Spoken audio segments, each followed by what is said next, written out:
Hey, everybody, welcome back to the Quality Remarks podcast. My guest today is an old friend from the testing world. We got to know each other when we were both elected to the Association for Software Testing Board of Directors. And then we hung around New York while we worked at various companies and consultancies over the years. She's always been a fantastic hands-on engineer in testing. And I think we both have a lot in common when it comes to talking to the business about the value of testing. Her newsletter, The Road Less Tested, which is where I actually got introduced to her, is on my short list of must-read testing blogs. And she's just started her own podcast called Engineering Quality with a couple of her pals. So will you please welcome to the QR podcast, Alessandra Moreira. How you doing, Ellie? I'm doing great, Kit. Thank you so much for that kind introduction.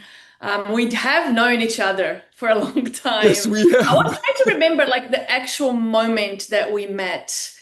And I think like the oldest the oldest memory I have of us meeting, it was a cast 2013, Yes. Yep. Wisconsin, right? And that's Yes, we got Wisconsin. yeah. So it was it's been a while. It's been a It, it while. it it has been a while, and I was thinking about those the kind of Hasselon days of cast and AST and stuff like that, and the one we did in New York, which is I think that was when we the cast in New York was when we got elected to the board of directors, where we actually Yes. really first got to know each other, and that was a really Yeah. that cast was had like I think James Bach was a keynote, James Christie, Trish Yeah. Koo, who I don't really Fish, yes. yeah, she was Ben Seam. That was the whole it wasn't a breach, it was a blog thing by Ben Simo.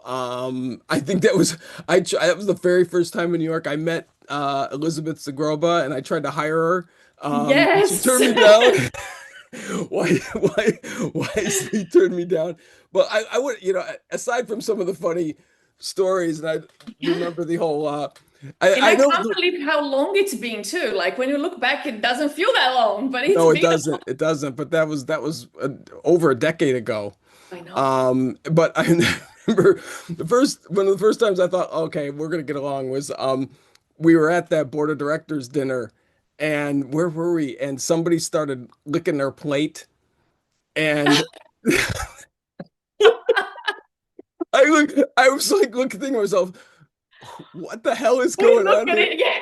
And I turned to look over and you had the exact same look on your face, and we kind of started chuckling. I was like, all right, there's a It kindred was the spirit. very first board meeting. Like I had no idea even like when I was nominated, like I knew about the AST. I really wanted Yeah. to be in I wanted to, impact how we were doing, but I had no idea the inner workings of it or Mm-mm. No. what we were up for, right? What I had Yes. in my hand. And also I had like someone nominated me. They're like, "Are you okay if I nominated you?" And I'm like, "Yes." But I'm like, no one knew me at that point. I'm like, I'm Mm-mm. definitely not gonna get nominated. Like they're gonna say, "Who's this person?" And then I got nominated. I'm like, how and why? And I should have Yes. looked at this a What little do you more. even do on this board, you know? Exactly, but it was a good time though. It was Yeah. I think No, we it got was fun. I to think a it lot of served good things. its purpose to a certain extent. But I mean, to kind of roll into my first question here is like, how do you, we both served on boards. I have very strong views on certification and other boards that are well Yes. known and documented.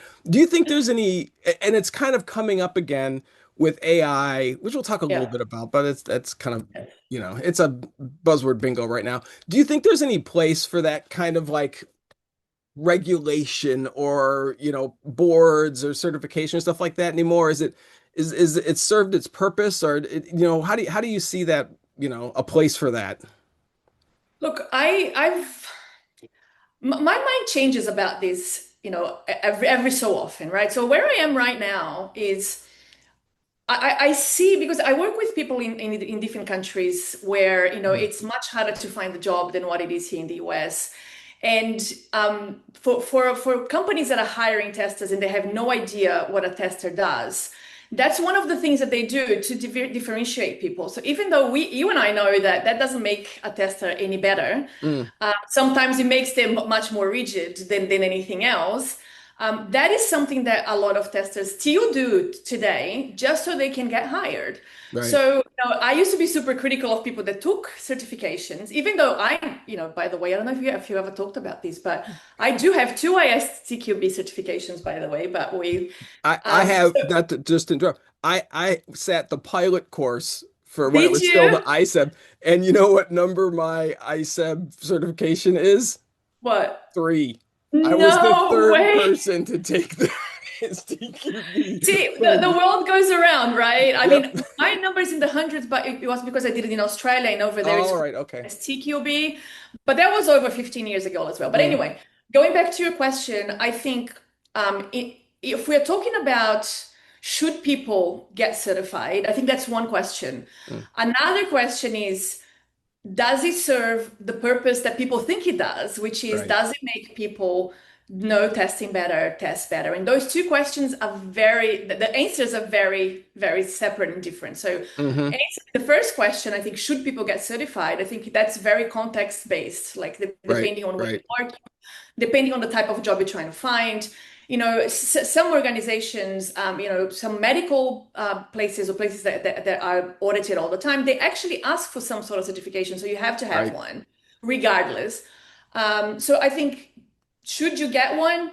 Think about why you're getting it for. Yeah. If you're getting it to become a better tester, that's not the right answer. So Right. becoming a better tester, there is many other ways you can become a better tester, Mm. many better ways that are better, that are faster, that are more fun, and you can do that in other ways. So that kind of answers the second question as well, Yes. which, does it make you a better tester? The answer is no. Like, I haven't seen a certification yet Hmm. that a person has, and it's like, wow, they are now a better, they do their job better than what they did before. I haven't Hmm. found one of those yet. And what do you think in regards to, because this is where I see it just more oversight and governance is, following uh, AI regulation. And the like the EU AI Act is, coming into force in August and has pretty broad implications. It talks a lot about risk and harm, and safety, which, those can be kind of undefined terms. I find that a lot of it is turning into kind of self-certification, but tying it, I am getting to a question here, tying it into kind of the like ISO 2119 standard, testing standard stuff. Do you think Yeah. there's a place for like, like, look, if you're gonna build this type of system, we should see that you've tested it properly type of model, which I think, the some of these regulations walk up to the line, but they're kind of toothless. Do you, because we both have worked in kind of financial services and highly Yeah. regulated industries. Yeah. So I think, again, that when we work in industries that do require that, they do serve the purpose of, being hired. But if they do serve the purpose of, are we following the right rules?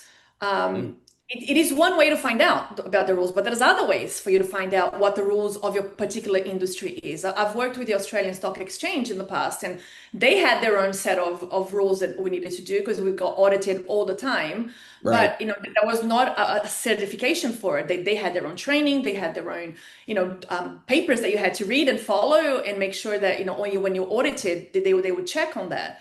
So I think, like you said, it's borderline, right? I think it's depending on the industry that you're in, it might Okay. make a difference, but I don't know many industries these days that it would make that much of a Right. difference.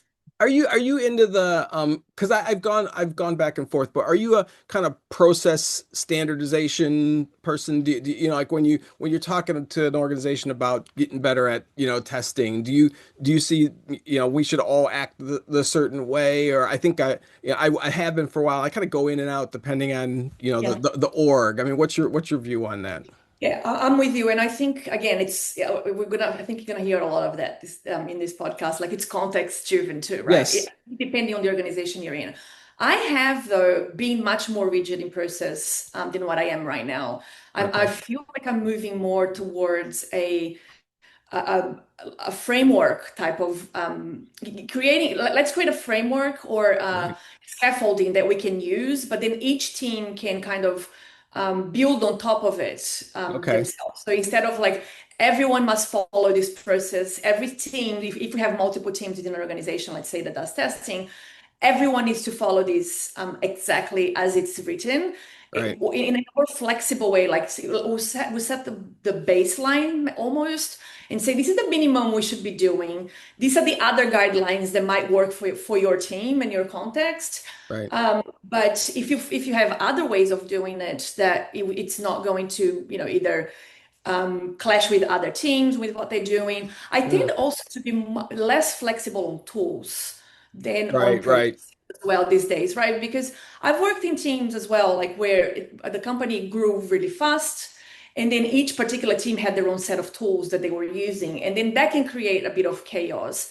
So I prefer that the testing team has a unified set of tools that they use for the Right. infrastructure, for the automation. I never use any test, I never implement like any test case writing tool, like we don't do Yeah. that. But for other types of tools, I prefer to simplify on that corner because it gets, testing is complex enough as it is if we add the complexity of multiple tools. Yeah. So when you talk about process, I think I am less rigid on process these days.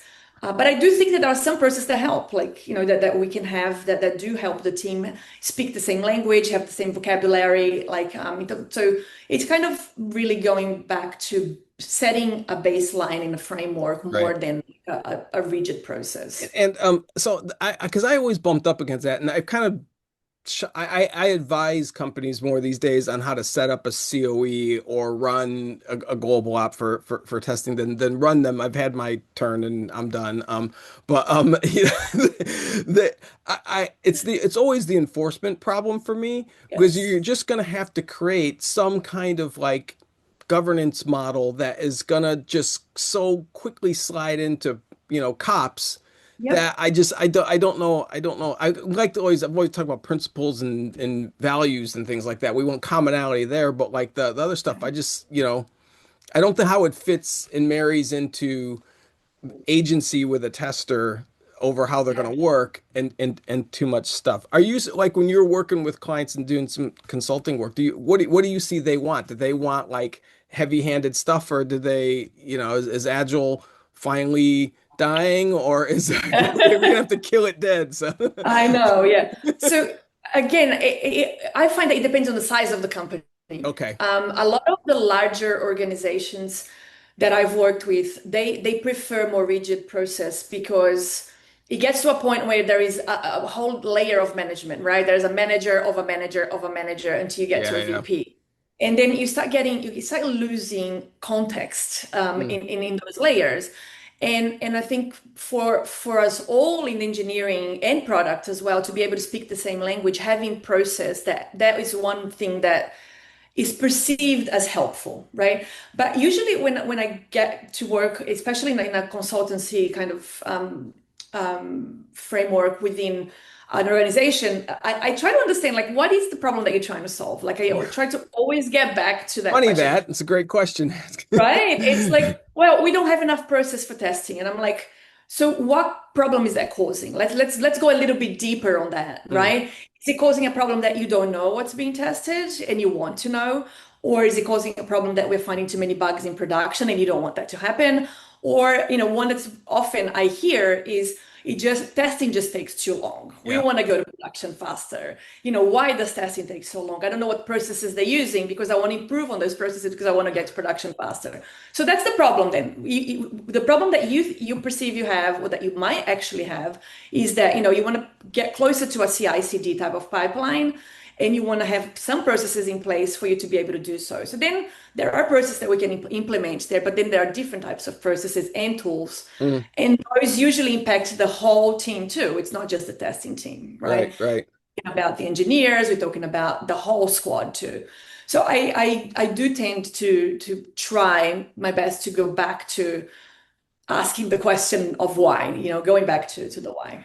So you talk to a lot of senior people as well, and I like I said, I think there's a lot of commonality in how we talk about testing. Like Yeah. when you're talking to non-technical people about testing or the business or whatever you want to call them, what's your, I've got my own riff around it, like what's your entry point into trying to talk about the limits of testing, what you can do? How do you like what are some things you go through with them to help Yeah. try and explain testing to non-testing people? Right. So, I mean, if it's non-testing people that work close enough with testers, that's one rhetoric that you use, right? Because you can bring examples into the conversation and say, this is the types of the testing we do. That's how we think about testing. This is the strategy of testing and objectives and all of that. But if we start talking about, like you said, more senior people, senior level, all the way to a CEO, for example, then at that level, all they want to know again is going back to what's the problem that that you're solving here, Hmm. right? What is the benefit to the business that you bring? So Right. then, I tend to talk a lot about if the company, I look at the objectives that the company is trying to achieve. Are we trying to deliver faster to our customers? Right. Are we trying to be, have a rock solid product that we don't have a lot of bugs in production? What is it that we're trying to do? And then I frame the conversation around that. Hmm. And then I talk a little bit about tools, if I can, depending on, again, if the person is not technical at all, but I talk a little bit about process, but trying to always, I think it's more at that level, it's more storytelling Right. than, Right. than really, a deep dive into look at this tool that I have, or look how my Yeah, team you are really so works. right about that. And I think there's so many people in our business, like, I'm sad you're not going to be across for the quality leadership, or whatever the hell that thing is we're doing for Ministry of Testing later this year. Yes. Because I think people are just so afraid to have those conversations. And there's not a lot of people talking about it. So testers tend to just like pitch too low and they don't Yes. really understand, that people want that kind of story. But, do you talk about like risk or like that because I feel like I talk about it endlessly and it still hasn't Yes. really, maybe it's me, it hasn't really permeated into our business yet. Yes, but I think that's the important thing is knowing your audience, right? Yeah. Know your audience. Like your CEO is going to want to know about risk. He's going to know about the risks that you are mitigating and how you're mitigating those. Like he's not or she's not going to want to know about, what tools you're using or my environments are never up or the engineers are always breaking my environment. They don't care about that level of Right. detail. It's like tell me about the challenges that you're having or that you're solving at the organization level. And I'm with you. I think there's a lot of testers that are incapable of speaking at that level. Like Mm, we need as an industry to be better at storytelling, yeah. because even when sometimes like I work with extraordinary, testers, people that have like a technical mind as well as an exploratory testing mind. Like they can combine both Mm, somehow, and they're incredible. But then they fall short when they're telling that story, when they have to yeah. do a demo, or they just go so deep into the detail. And it's like if you demo into your CTO, he will not want to know some of the details because he's should or she should be technical, but again, not as much detail as your tester next to you, right? Right. Right. Give much detail. So go in there, show the framework, but also show like how the reporting works and the last bugs that you found with your Right. framework or something like that. So you need to know your audience, and that's a hard skill also to master, right? Especially like when we speak at conferences as well. Like we're always trying to kind of cater for that conference. Yeah. Yeah. I think that's a scaling down kind of Hmm. of the mindset. Like you need to know. It was interesting. I was just at Eurostar last week, and one of the program test managers that I've worked with last year came with from KPMG, and they were kind of talking about meetings and things like that. And she said to one of the people who was talking at the booth that she didn't have any idea before we started working together how much I she thought she had prepared for meetings. But like Right. she like was totally unaware how much I prepare for meetings, like just Wow. go through like everybody's going to be there, what their objectives been like, and just rehearse what we're going to say, particularly as they get more important. And that's just like a discipline I've always had, probably from my own imposter syndrome in this industry Yes. from forever, that I just want to make sure I know it is. But like you have to actually really practice those conversations, you know. Mm. Otherwise, when the time comes to have one, you'll have no idea what you need to say, you know. Absolutely, Hmm. absolutely. And I say that to some of the testers I work with in small companies a lot, because in smaller companies you have a much bigger chance of bumping into your CEO, of Mm, bumping into your other executives, and they might ask you, "Hey, who are you and what do you do?" yes. Right?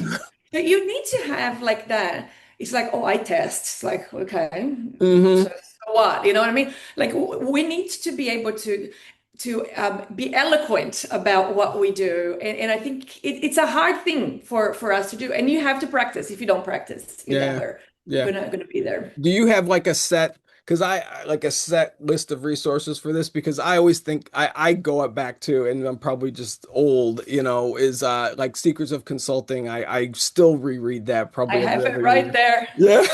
I still refer to it like Yeah. today.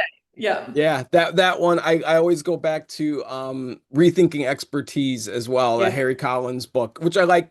Test and Explicit Now was like the whole testing, checking, everybody kind of lost their Yes. minds over that. But that book just struck a chord with me from a management view so much more than the other Yeah. ones. Do you have any other than those couple, any other? I do. I have lots. I have Yeah. Thinking Fast and Slow. Mm, Is a great one to kind of to get into the right mindset. There is yeah. Carol, anything by Carol Dweck. She's the one who talks, the psychologist that talks about a lot about imposter syndrome, but she also talks a lot about the two different types of mindset, the growth mindset and the Okay. fixed mindset. And that was one book that really struck a chord with me very early on when she released it, because I had no idea how much of a fixed mindset I had in different areas of my life. Because I Right, thought right. you either have a growth mindset or fixed mindset, and that was something that really helped me as a manager and as an individual as well, to be able to move to a growth mindset in every area of my life. So That you what I explain that because I don't know the book, unfortunately. okay. What's the difference between a fixed and a growth mindset? Yeah, so a fixed mindset is when you actually believe that you are born with the set of skills that you have. So you know Okay. you are a born leader, or you are a born golf player, or that you Mm, know it varies. It matters very little how much you practice, how much effort you put into it, because you either have that gene or that way of thinking, or you don't. right, Now, a right, growth mindset is like, okay, I might not have the gene, if the gene even exists, which hasn't been proven or not, but you know, the amount of effort I put into it, the amount of study, the amount of work I put into it matters a lot.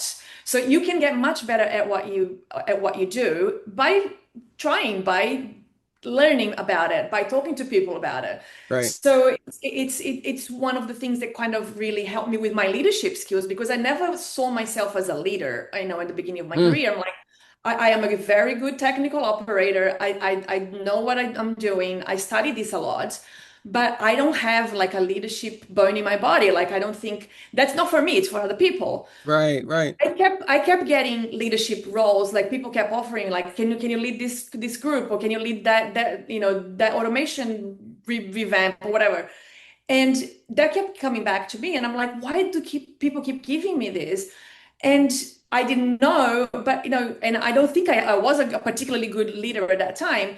But I'm like, well, I do enjoy helping people, unblocking people, coaching people, mentoring people. So I can work on the parts of leadership that I'm not good at. So that was Right. a book that really helped me Did on that. somebody turn you on to that book, or how did you come across this? Because that's like, Yeah, so I was reading a lot at the time about imposter syndrome. That was what I was reading okay. a lot about. And that she came up on the research, and I saw that she had just put a book out. And then so yeah, I it wasn't a particular person that kind of put me onto it, but she just came up on the All right, I'll research. have to read that one. Yeah, yeah. Yeah. So it's Carol Dweck is her name. Okay, I'll put the link in in Yes, the I'll notes. say to that. And I think Okay. she also has a very good TED talk about this Oh, as really? well. Okay. Oh, Yeah, good, yeah. good, good. Okay.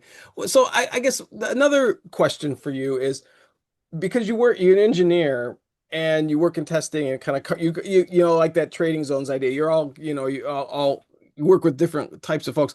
When you're Yeah. looking at like improving, So like if I was a client and came to you and said, "Oh, we want to speed up. We think like testing's the bottleneck," or in any of those classic tropes.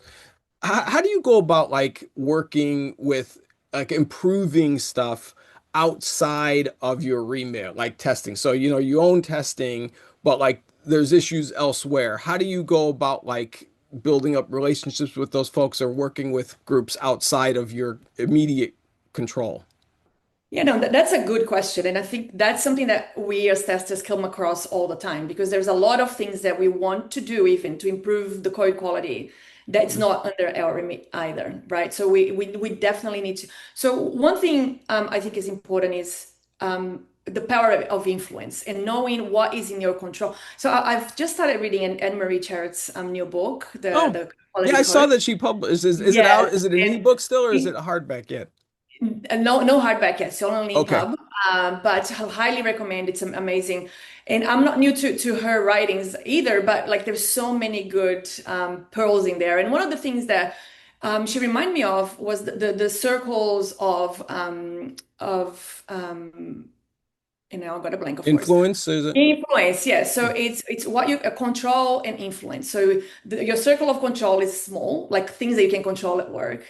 And there is a circle of influence as well. So you need to be very aware of what is it that is within your circle of control and take ownership of that Mm.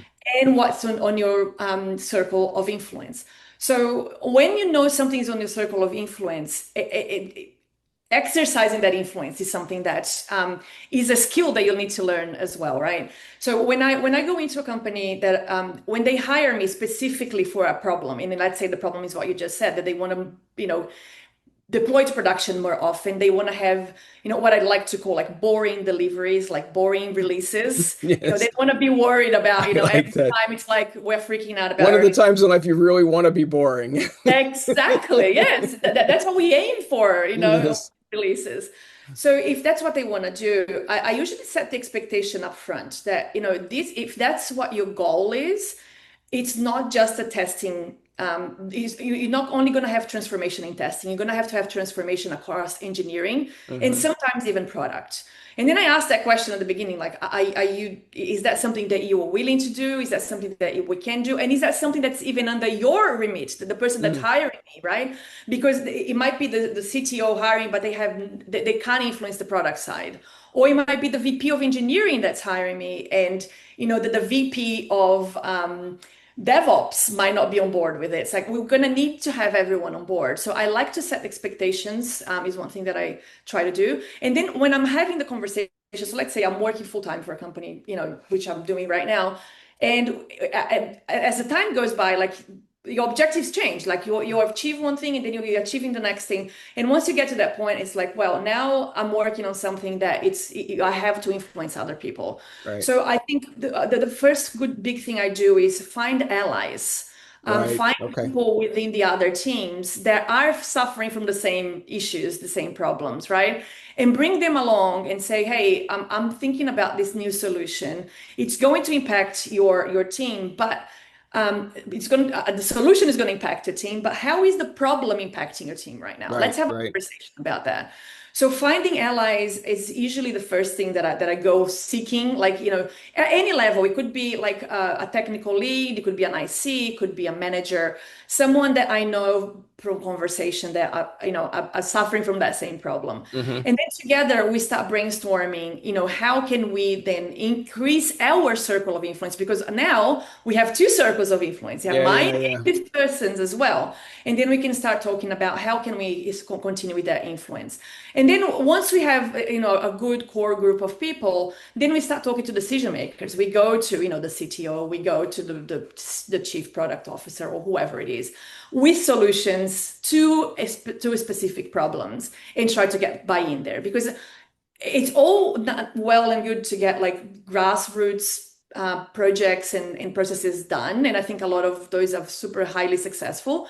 But when they cut across multiple teams, we do need to have backing or agreement from I think from leadership. It needs to come a Right. bit top down too. So What's your like go like you're coming in with your toolbox, when you start like for me like heuristics, I always want to know and people think it's weird to start, but like I want to know like how people are comped. So Yes. the first thing I want to see is like, what's the pay structure, review structure, what's in people's standard objectives, things like that, because that drives 90% of your behavior. And if everything I'm going to try and do runs counter to the compensation culture, then there's just literally no point. Exactly. Or I will greatly reduce my expectations about what I could get done there.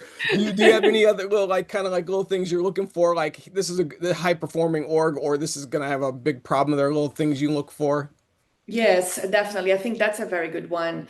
And when I'm going full time, when I'm going contracting, I can't really ask those questions. But a second question, like second thing I try to focus on is the willingness to change. I try to ask Mm, a lot of questions around change and risk acceptance because I've turned down contracts before where the person's like, oh, we definitely need to do this. We want to go fast. But then once you start digging deeper into it, and it's like, well, for that to happen, we're going to have to involve your engineering leaders and these yep. people and everyone else. And are we okay with that? And then it's like, well, do we have to, or can't we just do? So when you see that there is already resistance even before you start, I think that's a massive red flag too, because that Yeah. sets me up for failure and the whole objective of the engagement up for failure. Yeah. So Yeah. again, I try to just make it really clear that you often in I think every time really I haven't seen one transformation program that it only involves one team, specific team. Like even when it's an engineering transformation, it has some impact on the testers as well. Yeah. So Yeah. we need to be so I think one of the same it's a parallel thought about when I'm hiring testers. I want to make sure that they are teachable, Right. right? I want to make sure they are, depending on the seniority, that they know what they're Yeah. doing, or if they're just junior, doesn't matter. But I optimize interviews for teachability. I want to make sure that they are okay learning Right. new things, that they don't All think that right, they so know. let's get on that because I love that. Like, Yeah. what does teachability mean to you?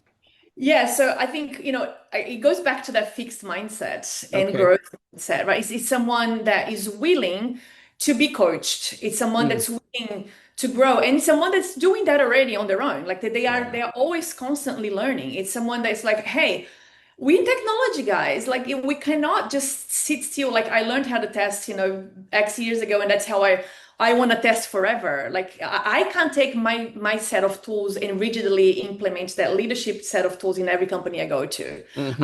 I need to implement my tools in that context. The tester has to do the same thing. They have the set of tools that the knowledge is transferable, but they need to be willing to say, hey, that's not how we do it here. Like we do it in a different way Right. because our context is different. Are you going to be okay with that? And I've worked with, not only testers, engineers, everywhere, like people that are like, but that's how we did it over there. Like Right. Right. I Right. worked in a Very, team. very common. Yeah, I know. And especially I find when they came from big tech. I had a Yeah. very Yes. specific, Yeah. yeah, I was in a company at this time and we kind of started hiring people, both managers and engineers from Amazon. Mm, So we had a whole team of people that had worked together in another company and they were coming in and they were like, well, but that's how we did it at Amazon. That's how we did it there, right? hmm. It's like, well, some of this is really good. It's going to help us. It's going to help us, grow because we were a much smaller company at that time. But some of this is either just too big for us or it Yeah. just Yeah. doesn't fit our context. Like we don't have the same amount of money, the same amount of tools. We need you need as a leader, you need to Yeah. know what works and what doesn't. So I agree, and I have been very wary of, or it's my BS detector starts blinking when I hear somebody and I look them up and they've had like one job, you know what I mean, and they're advising on how to do stuff and they've worked one place. And I'm like, look, yeah, until you've had your ass kicked trying to do something somewhere else with a whole new set of people who don't care yeah, about how smarty pants you were elsewhere. I mean, that yeah, was, I gave a whole talk about that after Barclays that I thought I was just, oh, I've got this great model on how to coach and train testers and run testing and just got my ass kicked up and down the street trying to do it. And I learned a lot and got a lot yeah. better at it. But, anybody who's just have done one thing one place, I don't, you might know how to do it there, but Yeah, and then again, the tools are different, and your influence as well. A lot of Hmm. things when you stay for a long time, like you said, is like no one knows how smart you are. You might want to try to implement something. You're gonna have to get buy-in from Yeah. people. And that's sometimes the harder part. Yes. It's not the technology or the tools. It's like no one's even if you implement it, no one's gonna want to use it. And Yep. then And I think this, I want to hear your opinion on this, but I find like really good testers, like people who like there's so many people in our business who actually don't like testing, or you know what I mean? They don't like testing, but like really good testers are already kind of doing that. Like they yes, adapt to things and yes, learn and have a, do you I've maybe got a handful of people that I feel like I've been able to coach out of that fixed mind. And look, I'm already yeah. adopting your language here, or whoever the author's like into learning things. Do you find Yeah. have you had any success with that, like coaching or mentoring folks? Because I have That's fairly limited. Yeah, no, you are right. It's really difficult, even outside of testing, to coach anyone that doesn't want to be coached, right? That Mm, thinks they know everything. So I've had a lot of difficulties, and that often happens when I inherit teams, like from when right, I as a manager and I have a whole team, because and that's why I focus so much on my interview during my interviews on right, teachability, because I find that can make or break the success of that particular tester within a team. right. So I've had terrible, experiences with trying to coach people that just don't agree with what I'm saying, and it's like everyone in this company is doing it wrong. We need to do it this other way. Right, Everyone right. needs to everyone needs to kind of come and do it the way I used to do it somewhere else. And it's like they're trying to bring context into it. So I think that is a huge hallmark of a good tester. I Yeah. find that with automation engineers, that's something that's really like they're much more rigid in all Mm, areas. When especially if they call themselves automation engineers as well, like it's like it happens more there. I have to say, generalizing here, I've worked with very good automation engineers in the past, and working with some right now. But I find that the ratio on the automation engineer kind of pool yeah, of yeah. people.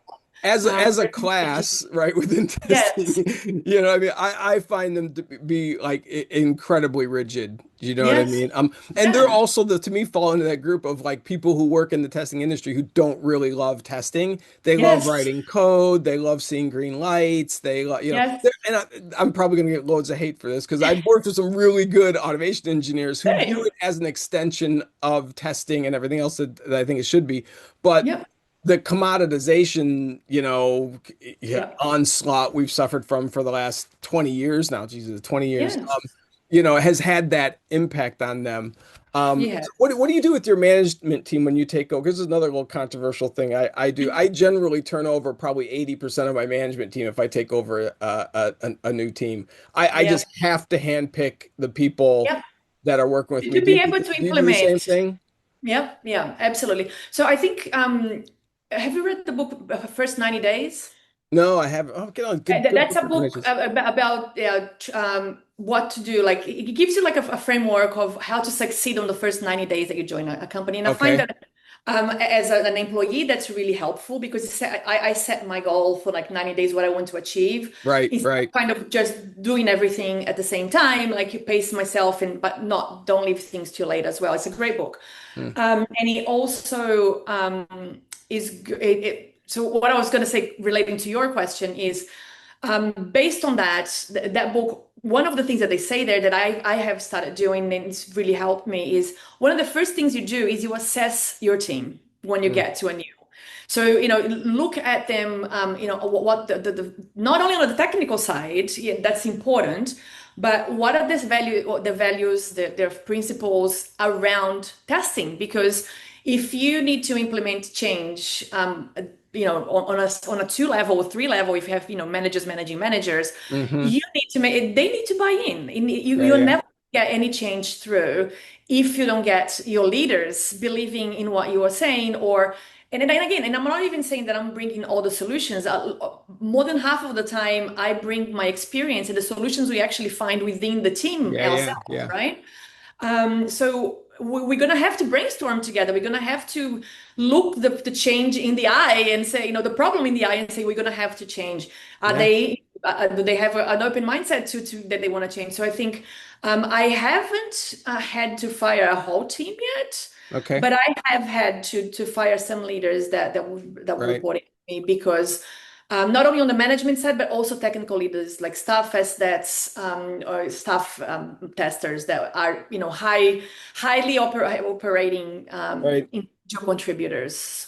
It's Yeah, it's hard because, I mean, ultimately you're responsible for the output of the team. And my views on yeah, this are will never ask them to do something I wouldn't do myself. So, absolutely. I want to know how you make decisions, and it's probably more invasive to start. And then once I Yes. feel like we're aligned, then I back off, and I Yeah. give my folks lots of agency to do stuff, and lots of control. But like, it's you just some I always feel like after I've done a job, I should have done more sooner, faster, and I was Yeah. letting I had natural guardrails. I was letting myself not make decisions. And some of Right. those are about people, or some of those about like confrontations I should have had, or Yeah. but you have to kind of set those limits, for yourself, because you're right. You're making kind of you've become an entity, this team Yes. that you've put together, that you've got to figure out how that works, Yeah. not yourself. Um, Absolutely. And it's really hard um, to do that as a leader, like you said, that wouldn't do something that you wouldn't do it yourself. You wouldn't ask them to do something you wouldn't mm, do yourself, right? Because that's like thought leadership. That's someone that is just trying to do the best, not just for the output that you're going to get, but for the team as well, like for the people that are working there. And sometimes those things are at odds. Like you need to deliver something, and you don't have the right people to do it. So it's like, how do we work that out, right? So hmm you don't have the budget to hire more, so then you might need, to fire someone, and that's I find as a manager the hardest thing to do every time. Like Yeah. have Real riffs. people. Yes, because you get to know them. I never refer to my team as family because I think that's Yeah. way out of what we're trying to do. But we You we don't want pick to be related to me. up. It's probably the same on this side. So Yeah. it's we are not family, but we are people that are working together really, really closely. Like we hmm have to, be we get to know each other deeply and care about each other deeply. Yeah. So it's really difficult Yeah. uh, to make those decisions. So that So, none of them come lightly. yep. Yeah, I agreed. Agreed. I want to ask you about one of your blog posts that you did earlier this year. Yeah. Which, you know, if you're talking about something that like I call them test industry adjacent grifters. These are people Right. who don't work in testing, but they like, and this was the whole, you did a kind of 10 years on from test is dead Yes. on your blog. And I mean, we live in I call this a zombie industry. The amount of times we've been killed and come back, and we're just like, always think of that Elmo gif where he's like being pulled up out of the swamp. You know what I mean? Right. It's like, you're like, really? Can you just put me back down, please? Um, so, I mean, you said in your blog that testing didn't die, it evolved, right? Yes. Yeah. And so, and like, did it though?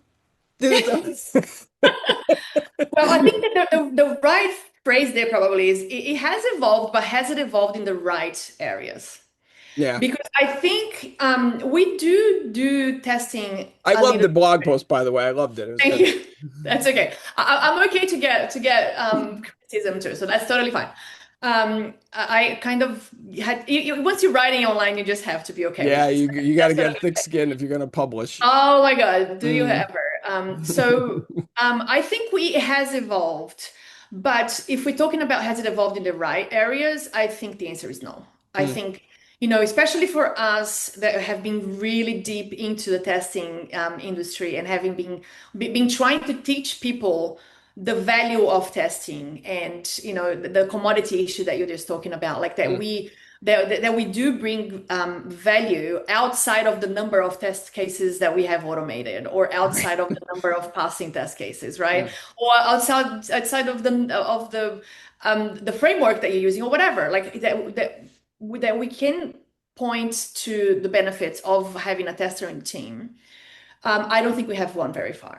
Mm, Because I still fight this day for testers, and let's call them manual testers and automated testers for simplicity here. mm. I also don't like the naming convention there, but still haven't Well, I found. think you're kind of like me like that. Like those are privately there's semantic, debates we have around like Yeah, what are people referring to stuff. I don't really. It's like such a small problem for me to solve. I don't exactly. really care that much about it, but it's not very, Exactly. political, Yeah. correct to I mean, say. I'll be honest, like I don't like calling people manual testers because I Mm-mm. just think it does diminish what they actually do, which is the most important part of testing. It's like Yes.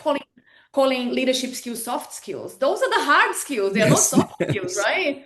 Yeah. So I think with that, there is a problem there. But for simplicity and for time, like let's use those Yep.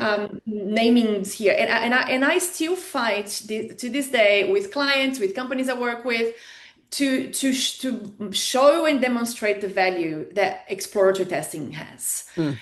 And it's interesting because anyone that sees a good exploratory tester doing their thing, right? Finding those bugs that no one ever thought about, Mm. um, and going so deep that they're like, how did you ever get there? Everyone that works with a person like that sees the benefits immediately. Like you don't need to Yep. coach them or tell a story about it or explain to them. They're like, I don't want this person out of my team. I want Yep. this person here. I don't know how they do it. It's like black magic or whatever, but I want them here, right? Yeah. And then they keep the person. And then leadership's like, well, but why do we have a manual tester there? Like, why aren't we automating more? And why can't we automate the test that that person is doing? Because again, it comes back to education. And I think a lot of what I'm doing these days, it feels like I'm educating leadership on Yeah. what is testing, what is the objective of testing. And I'm playing a lot with the posts I'm writing on my newsletters now, with the difference between quality and testing. Mm. And testing as a role and testing as an activity. Yeah. Because as an activity, testing is something that is done by everyone in the team.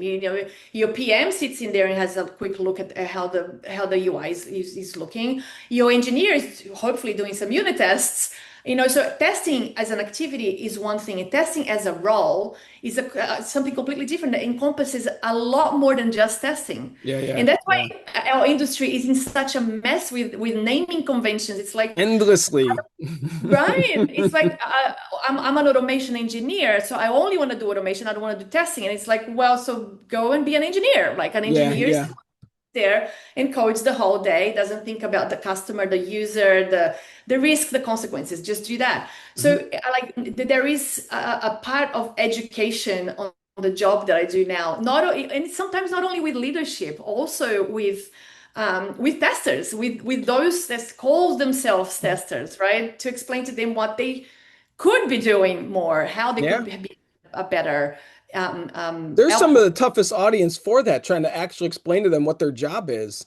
You know what I mean? It's like they I don't want to know. know, I know, Um, exactly. They're like, I know what I'm doing. I read that LinkedIn post, and I'm okay with how it said that I should be doing, and I'm doing fine. So yeah, yeah, yeah. it's Yeah, I'm hard. getting paid. What do you care? Yeah, Um, exactly.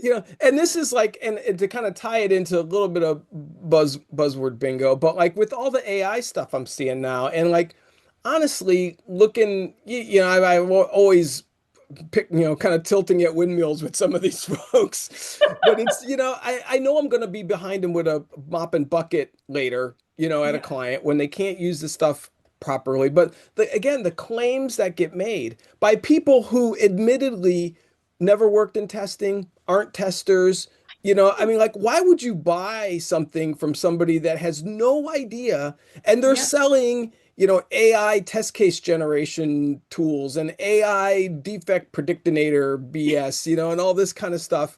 It's just like, it's just still continually, I mean, I guess it's shocked but not surprised, yes, that they keep selling this stuff. And yeah. I mean, like, what's your hot take on, AI and testing right now? I mean, I'd be remiss if I didn't ask you about it. Yeah, I think everyone's got to take on it for Mm, sure. And from a tester at heart, it kills me, right? It Mm. kills me because it's the same, like for people that have been in the industry long enough, like it's the same thing that we have, and that's why I wrote the 10 years since testing is Yeah, dead. yeah. First, because it reminded me so much of the BS that we were going through, in the early 2000s when Selenium came out. Up Yes, until yeah. that point, automation was an expensive tool. You had to pay for like a robot framework and someone that was trained in that and had to use it, and you had to pay per license. When Selenium came out as an open source, it was, and everyone started learning, it was like, oh my God, that's the end of testing, like testing and testers. Like we're just going to be Yeah. automating all the things, and tests are going to be regenerated, and we can run. And no one thought about exactly what no one's thinking about right now, which is maintainability. Mm. That is the real cost of automation. Hmm. And AI code is going to be the same problem. It's like in 6 months, in a year, in 6 weeks, I don't know. Yeah, But you are going to have a maintainability problem that is yeah, going to be so big that then we're going to be having tools, AI tools to fix the maintainability problems, right? yeah, So it's like auto-generating these things. So to me, that's what it really bugs me right now is the fact that we are talking about, hey, there is this tool now that is trained on how to write playwright code. yeah, Like you just prompt it and it will do it for you. And it also, you know what else? It regenerates it. So if it finds a bug, it will fix itself. And I'm like, will it? yeah. Will it? Like, no, It 100% won't. I think I'm gonna call it Klain's law, like Goodwin's law, where like, you know, which is like every 10 years or something, processing speed doubles or something like that. Like every new advancement in technology, exponentially increases the amount of stuff we need to test. It yes, never gets smaller. It's no. more integrations, more pervasiveness, more, it never gets less. It No. always gets more, you know? It doesn't. And particularly I find with AI is the challenge with AI as a tool. Let's just look at it as a tool, right? Let's try to forget about the hype a little bit. I think it's a great tool and people can use it. People that are skeptical enough about the tool is able to use it well to kind of get Mm, improvement in productivity, in code writing, and all of that, right?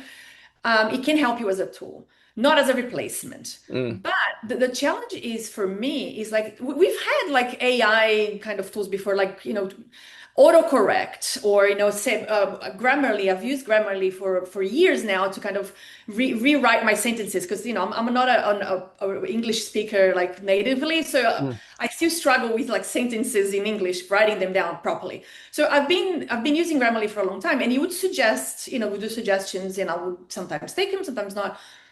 I would, because sometimes he would change my voice, so I wouldn't take when he would Right, change right. my voice, but I would kind of understand what he was saying. But one thing I never, not never, but I didn't do as often as I do with AI right now is I never doubted that the Mm, output that was coming was terrible. It was like, every time I use AI for anything now, I spend sometimes more time double checking the output right, than right. really the time that it saved me to write a code or whatever it is, Hmm. right? I've used it to write, playwright test cases and all of that, but it's still slop. Like Yeah. you need to know Well, what you're doing. You need to fix it before it's usable. and I But think you a really lot of, you accidentally pointed out a really important point because I don't think, or unintentionally, which is you said, you used the phrase "my voice," right? yes, Which is a view, right? yes, It's a perspective, and testers test for perspectives and emotions, and I might yes, confuse and all that stuff, which you won't get any of that nothing. without that in there. Um, Absolutely. And There's a and really that's good book. Oh, sorry. good. Go ahead. No, I was gonna say a really good book I've just started. She and Emily Bender and Timnit Gebru wrote that Stochastic Parrots paper from years ago. But Emily Benders wrote this really good book, and I actually want to send it to people. Just as in the first couple chapters are an amazing overview of what we call AI, and that it's a Right. marketing term and it's a collection of technologies and all this other kind of stuff. It's really good. It's called the AI Con, Great. which you I might have has a to, slight bias if you haven't tell yeah, by the title, but for just giving people an idea of like it's not just one thing. You Yes, know, it it's is. a collection of unscoped technologies, really, you know. And I love that you mentioned marketing, right? I Mm, think it was a brilliant marketing strategy to name it AI, because mm, if you had named it LLM, large language model, it's like it's something else. Like I don't care. It brings on us humans like an emotional connection to something that hmm. has intelligence, but it has anything but like Yeah, not yeah. even the intelligence it has is not even artificial. It does not have intelligence. No, not at all. It's just a new way for code to run. Like it's using English language to prompt something that we used to use code before. So it's not Hmm. like marketers are using this like that it's now thinking on its own and it's like building itself. It's not doing any of that, right? Yeah. Well, So it's interesting because, like, again, some of the vendors that I saw at the conference last week and other stuff have been like getting the onslaught of people wanting to sell me things. You know, they keep, it seems to be a lot of focus on, okay, you remember that thing like test automation where we were like, we've told you for 20 years now was going to take all your jobs, and then we were going to drive the value of that down to zero. So like tests cost nothing to run. Then we're going to run all that in the cloud. Then we were yeah, going to, then it was going to be no low code. Then it was no code. Now that's it's an right. autonomous agentic bot who's going to test your, like, I'm like, come on. You know what I mean? It's like, how much BS can you just can't polish a turd. You know what I mean? It's like, how much do you, and it was an interesting confrontation at the conference because I had some of the test team with, and so they were going around talking to some of the vendors, and like they came back and were like, man, these guys are telling us your jobs are gone. You better learn how to use this stuff or your jobs are gone, right? And so then they came over to me, the same vendors came over to me later. I'm like, oh, wait a minute, you're the folks who told me they work for me. You told me these folks they should get new jobs. And they're like, no, we didn't mean that. We didn't we meant, I'm like, hey, come here. Didn't you say that? That was, totally confronted them in front of the vendors, and they Right, right. backpedaled the whole thing because Totally. Yes. what they do is, again, I hate using words like just grift, but I don't know, I'm so unthreatened Yes. by Same. automation that it does Absolutely. it's nonsensical. I got one I more thing I want to ask you about actually, because there's two things really, it's two parts. Because one thing I really admire about you is that you just put your values and principles, you just state them up front, like what you believe in, how you work, and it's very rare actually that people just will come out and state it, how they feel about stuff or what your what your principles actually are. And in these days of kind of like gutless, companies canceling their DEI programs and everything else, and you were one of the charter founders of the Women in Tests Slack group, which is like an amazing success story. What's your hopefully not as cynical as mine view? And I talked to Ash a little bit about it as well, but like the current state we're in, I mean, is the washing away of some of that kind of performative DAI stuff good, or like what's your bead or radar right now for that? I go through phases with this as well. So depending like what's going on, like I can get a little bit more pessimistic than usual. I try to be optimistic as often as I can, but not to the point where you're ignoring Right. reality, like what's Right. actually happening. And being a Latino immigrant woman in technology in America right now is Mm. not an easy thing to be, right? Which, Right by now. the way, means you're probably 1,000 times better than any dude doing that. You know what I Yes, mean? The yes. shit you had to get through to I get there. I don't know about that, but we I definitely do. need to work really, really hard. Mm, And I do have mixed feelings about the DEI culture that's going on right now. Mixed because seeing programs being washed away, for people that worked on those, believed in them, mm. right? Even if the company didn't, the people that worked in there believed in those programs, worked really hard to make some changes as small as they were in a company that clearly behind the scenes were not believing in those programs.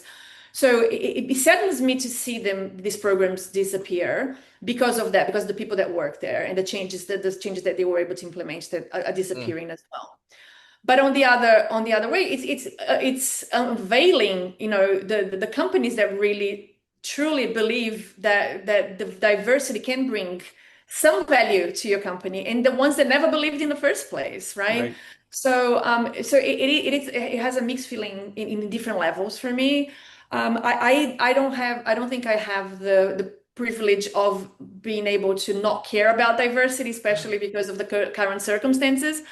Mm, But I am very, I get renewed every day with the conversations that I have with the women in testing, the Slack group, mm, where, we do come in there and we do talk about, we try to make it a safe place for everyone to open up.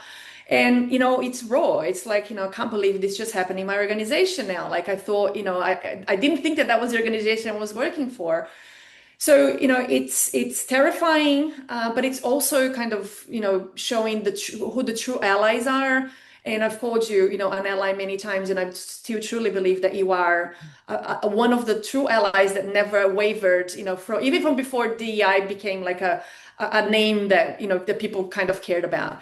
So I think we are now seeing who the people that really care about diversity, who they really are, and then we can all band together now, I think, and be right. stronger.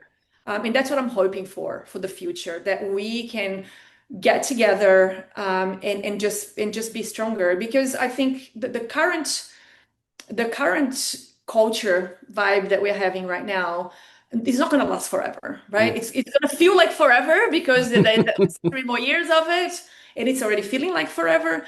But if we have a long-term like outlook on this, it won't last forever. And hopefully, Right, now the grassroots of the next, culture is kind of taking place and taking root right now, and we right. can Is the women in testing selection, is that still, is it a invite?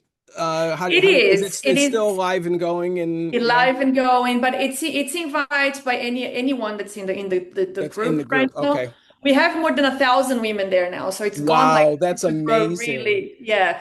And we welcome, anyone that identifies as a woman as well. So it's not just for women. So we try to just keep it a safe place. That's why we don't open it up, Right. not for everybody to join, because and we know that everyone that's sitting there, knows at least one person that was in there before. So that's how we're trying to keep it. But Okay. yeah, if you know anybody that works, that is part of it, we welcome you Okay.